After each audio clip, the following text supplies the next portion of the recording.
नमस्कार। हमारे YouTube channel स्वर योगा नंबर 1 में आप सभी का बहुत बहुत स्वागत है।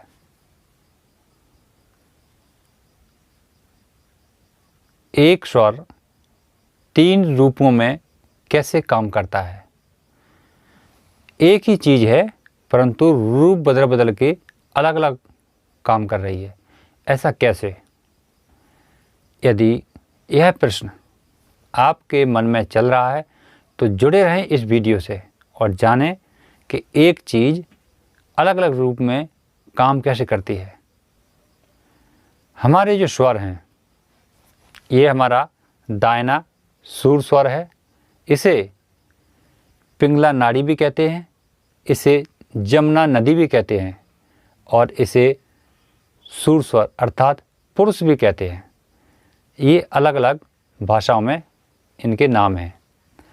यह हमारा चंद्र स्वर है। इन्हें हम चंद्र स्वर भी कहते हैं और इनको ईड़ा नाड़ी भी कहते हैं, ईड़ा नाड़ी, और इनको गंगा नदी भी कहते हैं। और इन्हें हमारे शरीर के रूप में देखा जाए तो स्त्री का स्वरूप है, इन्हें स्त्री भी कहते हैं।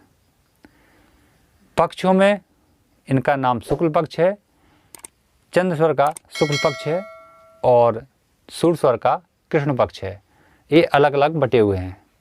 अगर बार में देखा जाए तो सूर स्वर का है मंगलवार और शनिवार, रविवार, ये 3 दिन ये हमारे सूर स्वर के हिस्से में आते हैं। और चंद्र स्वर के हैं वो हैं सोमवार, बुधवार, गुरुवार और शुक्रवार। ये 4 दिन हमारे चंद्र स्वर के हिस्से में आते हैं। इनके अलग अलग हैं। सूर स्वर की तिथियां विषम होती हैं, जैसे 1, 3, 5, 7, 9, 11, 13, 15। ऐसी ये सूर स्वर की तिथियां हैं विषम। और चंद्र स्वर की तिथियां सम होती हैं, 2, 4, 6, 8, 10, 12 और 14। ये चंद्र स्वर की तिथियां हैं।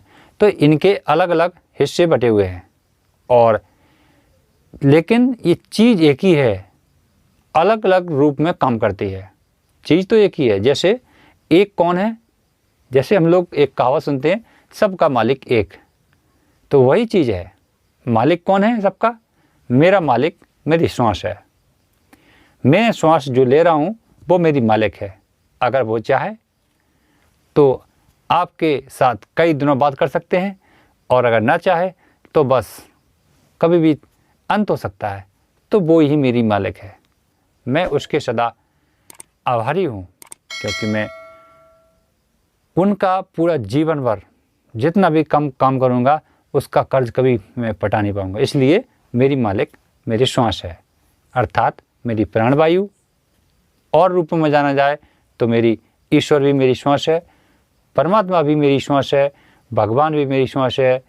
जितने नामों से पुकारते हैं, जिसके पीछे हम भगते हैं, वो मेरी श्वास ही है। पूरा संसार इसके तरफ भागता है परंतु वो इधर ना देख करके बाहर जाता है, इसलिए वो भटक जाता है। अर्थात वो अपने जीवन को आनंद लिए बगैर चला जाता है।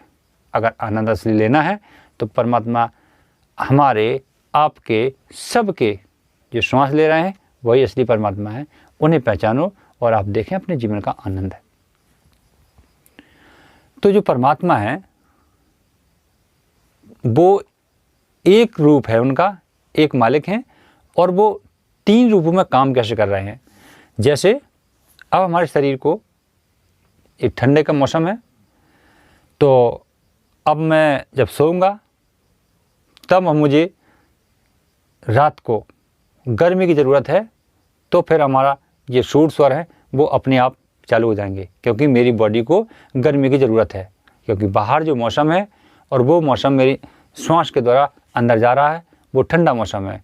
इसलिए मेरे दोनों इधर जिन्हें हम यहाँ कहते हैं, यहाँ पर सेंसर लगे हुए हैं। ये सेंसर मेरे डिटेक्ट करेंगे कि अब रात को इस जीवन को क्या ज़रूरत है, तो वो इस जीवन को गर्मी बढ़ाने के लिए सूर स्वर में बदल जाएंगे। ये वही मेरे मालिक हैं जो मेरे मालिक सूर स्वर में रात को बदल जाएंगे, जिससे हमारे अंदर गर्मी वो बढ़ाते रहेंगे। हमारे शरीर की गर्मी और बाहर से ठंडक, तो हमारे शरीर का जो बैलेंस है वो बना रहेगा। दूसरी भाषा में अब वही, जब मेरे शरीर के गर्मी का कोटा पूरा हो जाएगा और वो गर्मी मेरे सेंसर तक आएगी, यहाँ तक माइंड तक, और तब वो लेवल जांचा जाएगा कि इस जीवन में अब गर्मी की मात्रा पूरी हो चुकी है, तो वापस वही मेरे परमात्मा, मेरे मालिक, वो इधर से उठ करके वो इधर आ जाएंगे, यानी स्त्री के रूप में, चंद्र के रूप में आ जाएंगे। तो वो फिर इस जीवन को ठंडक बढ़ाने का कार्य करना चालू कर देंगे। तो पहले वो गर्मी दे रहे थे और जब चंद्र में चले जाते हैं तो फिर वो ठंडक देते हैं। और जब इन दोनों के विपरीत चलते हैं, यानी दोनों में चलते हैं, तब वही हमारे सूर्य स्वर के और चंद्र स्वर के दोनों काम जो काम करते हैं उनको निष्क्रिय कर देते हैं, विफल कर देते हैं। तो दोनों के काम विफल करने वाला कौन है? सुषुम्ना स्वर। तो सुषुम्ना स्वर में तब कहा गया है कि परमात्मा का चिंतन करो, क्योंकि वो दोनों को निष्क्रिय कर रहे हैं, निष्क्रिय कर रहे हैं। अब कोई नहीं है काम करने वाला, तो फिर परमात्मा का अध्ययन करो, परमात्मा का चिंतन करो। इसलिए एक स्वर 3 रूप में काम करता है हमारे शरीर के अंदर, और प्रतिदिन करते हैं। तो देखा दोस्तों, इन्हें कहते हैं सबका मालिक एक।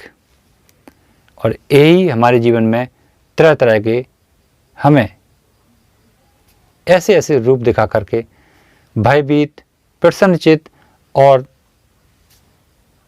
असमंजस में डालते रहते हैं। तो चलिए दोस्तों, ऐसे ही वीडियो के साथ आपके साथ अगली बार फिर मिलेंगे। तब तक के लिए नमस्कार। स्वर योगा नंबर में चैनल को सब्सक्राइब करें और पाएं जीवन से जुड़ी महत्वपूर्ण बातें। साथ ही साथ बेल आइकन को भी दबाएं, जिससे हमारे आने वाली वीडियो आपको सबसे पहले मिलते रहेंगे।